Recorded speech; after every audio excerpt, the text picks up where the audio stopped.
2016년에 그 예술의 전당에서 책거리전을 했을 때 가장 하이라이트 장면을 여러분에게 소개하겠습니다.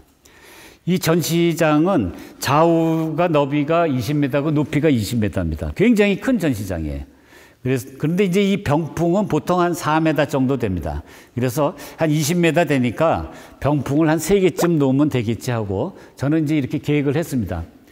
그런데 이제 세계적인 설치 미술가인 최정아 씨가 이게 디스플레이를 도와줬는데 이 병풍을 보고 첫 마디가 뭐냐면은 이건 엄청 센 놈이라는 겁니다.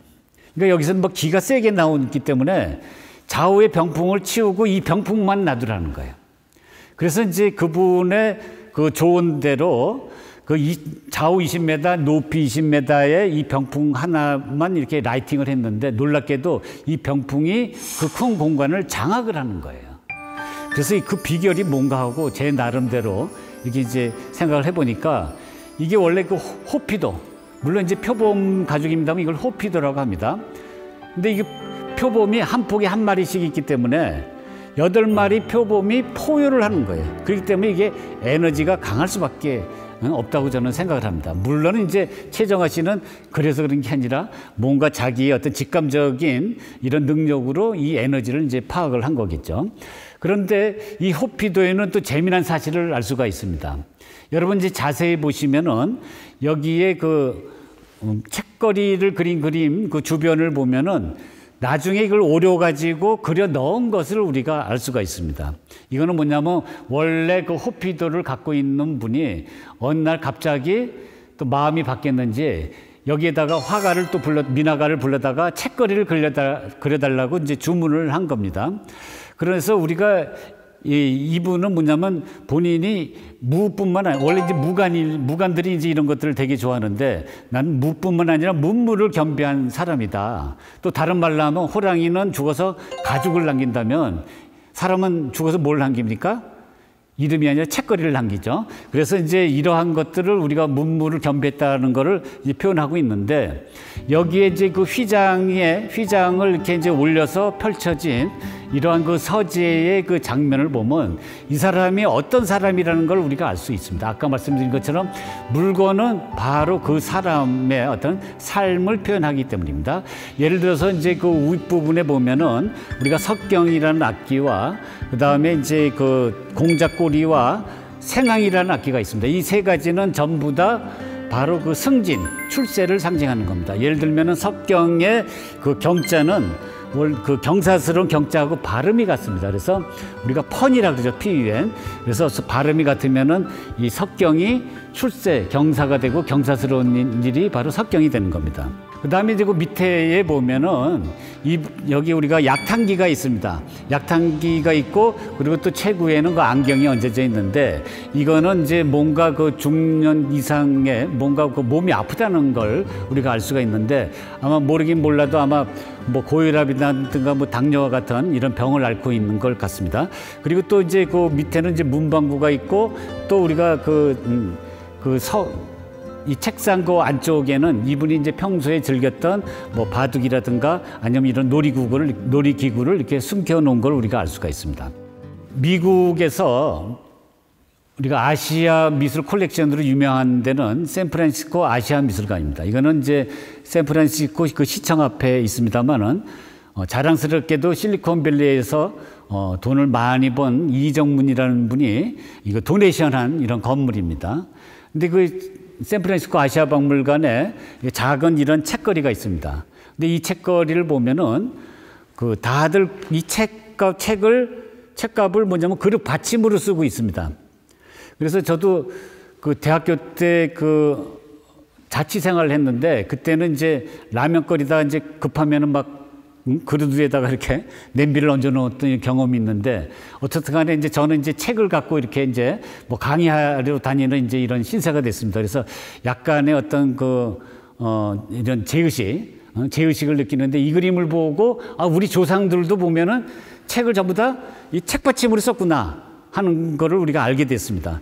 그런데 우리가 이제 그릇 위에 있는 걸 보면은 오이고 불수감이고 딸기고 그리고 또 이제 그 꽃입니다. 이거는 다 뭐냐면은 다남자를 상징하는 겁니다. 그러니까 오이는 남자의 거시기처럼 생겼기 때문에 이거는 다산이고, 그 다음에 이제 그 불수감이나 딸기나 이런 것들은 바로 뭐냐면 이게 씨가 많은 것, 씨가 많은 것도 이게 다산입니다. 그렇다 그러면 이제 이것의 이 책거리의 의미는 아들을 많이 낳아서 공부를 많이 시켜서 서울대학을 보내라 하는 이제 그런 그 현실적인 욕망을 우리가 이제 이러한 책과 그 다음에 이제 이런 과일로 이렇게 표현하고 있는 겁니다. 여성이 그 한 손에는 그 부채, 또 한 손에는 이게 책을 들면서 읽고 있는 것을 우리가 볼 수가 있고, 또 그 맞은편에는 자기 몸보다 더 큰 그 경대, 지금으로 하면 그 거울을 우리가 볼 수가 있습니다. 그런데 제가 이제 그 책거리 전시하면서 새롭게 이제 발견한 사실은 뭐냐면 이 물건들이, 여성적인 물건들이 종종 나온다는 사실입니다. 우리가 궁중화 책거리는 어떻게 보면 좀 남성, 다시 말하면 어떤 중성의 이런 의미가 있다면은 미나 책거리에는 가끔 이렇게 여성적인 물건들이 나오는데, 예를 들면 우리가 여성들의 어떤 비단 신인, 비단 어떤 신발이라든가, 또는 여성들이 또 머리를 우리가 단장할 때 쓰는 그 동백류를 담는 이런 향유병, 이런 것들이 우리가 여성의 그 물건입니다.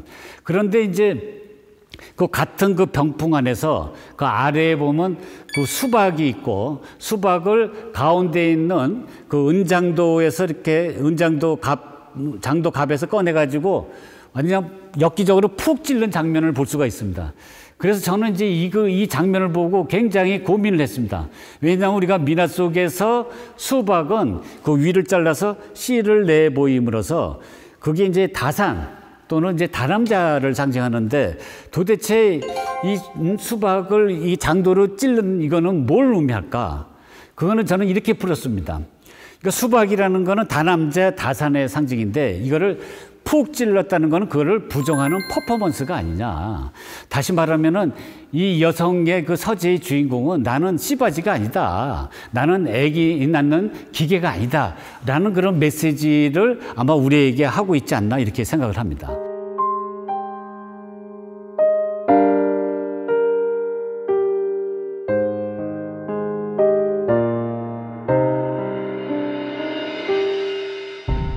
(2016년 9월부터 2017년 11월까지) 책거리 미국 순회전을 한 적이 있습니다. 그리고 이제 첫 번째 장소는 그 뉴욕에 있는 그 찰스 왕 센터입니다. 그래서 여기는 이제 공간이 굉장히 아주 넓은데, 지금 여기에서는 재미난 그런 이벤트를 벌인 적이 있습니다. 그래서 외무부의 이제 도움을 받아서 세계의 그 유수한 미술관 그 40여 개의 40여 개의 박물관에서 종사하는 그 큐레이터의 워크숍을 여기서 한 겁니다. 그래서 이제 제가 이제 책거리를 보여드리면서 책거리를 설명하는 이런 장면입니다. 근데 그때의 이제 포스터로 사용한 건데, 여러분 보시면은 여기에 그 포스터의 이미지는 아까 설명했던 그런 이제 그 아주 화려한 다채로운 그 책가도의 그 일부분입니다. 그런데 이걸 영어로 썼기 때문에 사람들이 한결같이 이거 한국 그림 맞아야 하고 묻는 사람들이 굉장히 많았습니다. 그 다음에 이제 두 번째 전시는 바로 이제 미국의 아주 심장부 정도에 있는 그 캔자스 대학에 있는 그 스펜서 미술관에서 전시를 했습니다. 그런데 여기에서는 또 캔자스 대학의 미술사학과 주최로 해서 책거리에 관한 국제 세미나를 했습니다. 그래서 그 세계 각국의 14명의 학자를 초청해서 아마 책거리에 관한 국제 세미나로는 아마 최초의 예가 아닌가, 이렇게 생각을 합니다. 세 번째의 전시였던 클리블랜드 미술관은 우리가 미국에서 한 5위쯤 되는 굉장히 큰 그런 미술관입니다. 그래서 여기 그 입구에 책거리 전시장 입구에 이제 이런 장면이고요. 그리고 여러분 아까 설명드린 것처럼 가운데 있는 작품을 제가 이제 처음으로 이거는 이택균의 그 블루 책거리다 라는 거를 고증했더니, 박물관에서 가운데다 이렇게 모셔놓고 또 그 블루 책거리의 그 파란색으로 그 디스플레이를 한 걸 우리가 볼 수가 있습니다. 미국의 그 3대 일간지 중에 하나인 그 월스트리트 저널에서는 그야말로 그냥 대문짝만하게 전면에다가 그 전시회를 이렇게 소개해 준 거를 이렇게 볼 수가 있습니다. 책거리 전시회가 끝날 즈음에 미국의 아마 세 번째 되는 박물관인 디 아트 인스티튜트 오브 시카고에서 그 자기네 이제 그 콜렉션 도록을 만든 적이 있습니다. 근데 그 도록에 우리나라 그림이 두 점이 소개가 돼 있습니다. 하나는 지금 미국의 그 열풍을 일으키고 있는 그 한국의 현대미술 그 단색화, 정상화 작품이고, 다른 하나는 그 미나 책거리입니다.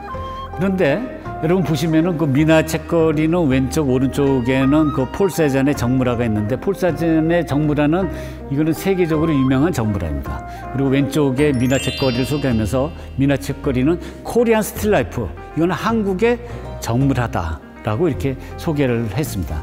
저는 이 도록을 보고 책거리 미국 순회전에 대한 어떤 그 보람을 느꼈습니다.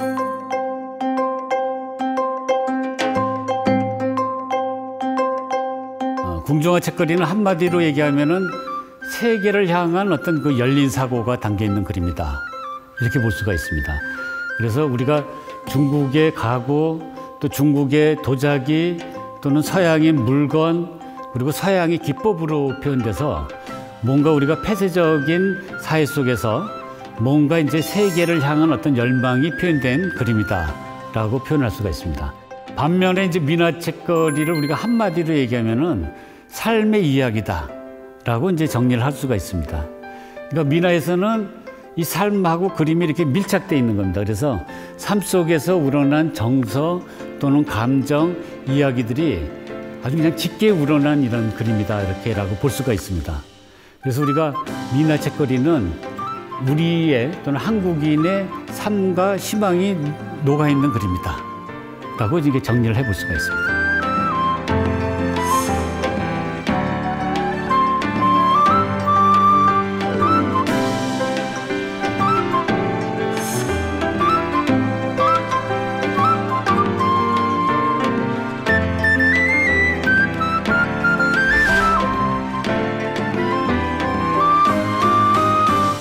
하나는 한국적이어야 되고, 또 다른 하나는 세계적인 보편성을 가져야 돼요. 그러니까 어떤 공감대를 이루어야 돼요.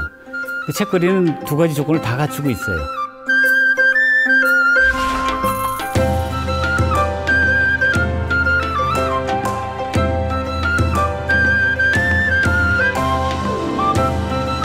우리나라만큼 이런 책에 관한 그림이 다양하고 풍부하고 이렇게 재밌게 전개되고 발전한 나라가 없어요. 이거는 난 세계적인 미술이 되는 거는 시간 문제라고 생각합니다.